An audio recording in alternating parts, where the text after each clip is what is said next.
This is a tribute to men that hate their jobs from Musterxmedia. Series 3, Episode 5, The Foulest One Yet. I was standing on the door on my special spot when one of my work colleagues come up to me and said, "There's a real foul stench coming from the toilet area.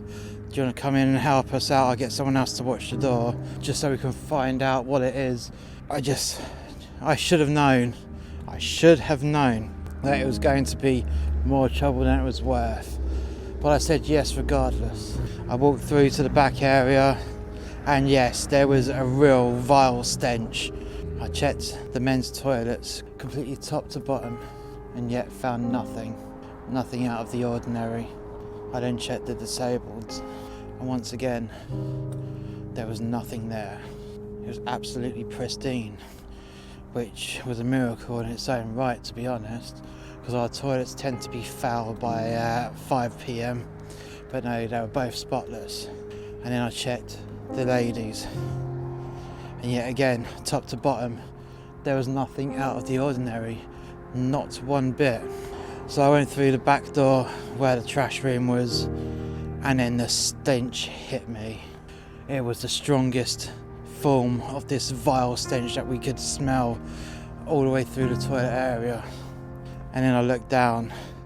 We had a river of sewage. There's all this slurry just pissing out in a river of filth coming straight from the manhole. And there must have been a lot of pressure, because this manhole, I've seen this manhole opened up and it weighs a lot. It's made out of solid concrete and there was that much pressure behind it. It was rattling up and all this foulness was coming out. I sent my colleague to go and get the manager, and I started clearing the debris out of the way from the trash room to give us space to be able to see what the hell was going on. Within minutes, the manager had arrived and I'd cleared out the area. And yes, it was definitely the manhole. It was definitely pure filth.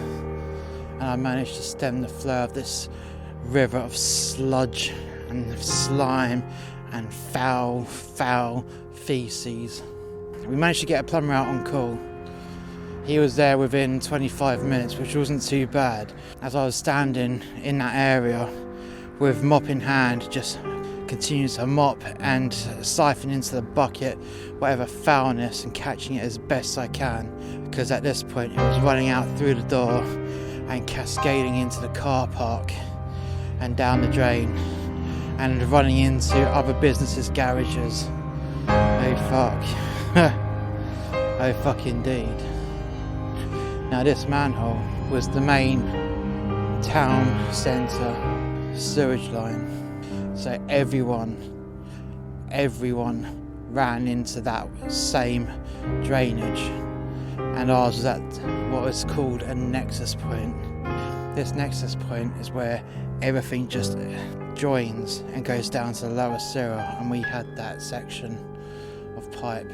The plumber arrived with the special keys and rods to open up the manhole completely, and I gave him a hand because it was a two-man job and he was all on his own. We lifted that manhole up and holy shit, there was a big blockage of foamy shit. Now the odd mask, the odd condom, and I could see a fuckload of sweet corn. Holy shit. Why is it that you can always identify sweet corn and shit, and here we had a big deep manhole just full of shit, wank, water and sweet corn. It was foul. It's the foulest thing ever. Now I've seen some foul shit in my time. I've seen it all, but I've never seen this. It was like a hellmouth had opened up. Our toilets would be the gateway to Hades, and this would be the hellmouth where everything just leaks out of hell to try and take over. This was going to be an uphill battle.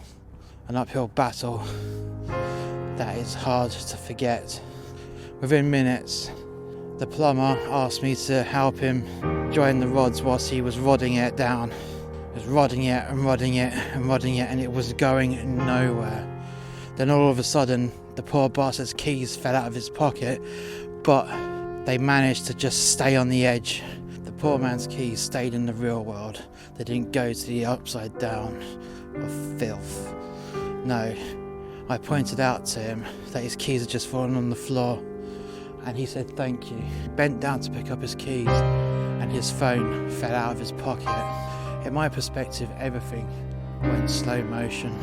That poor phone, as it slowly fell and just fell and sank into the filth, into the shitty wank filth water. I could just imagine this poor phone, what it was saying, "No, help me, help me, help me." That poor phone just drowned in pure turd filth, never to be seen again.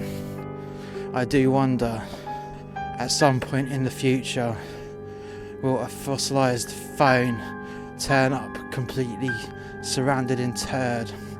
And I hope that there was nothing really important on that phone. The poor man looked at me.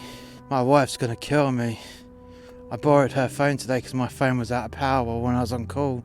Oh dear. I hope he had insurance.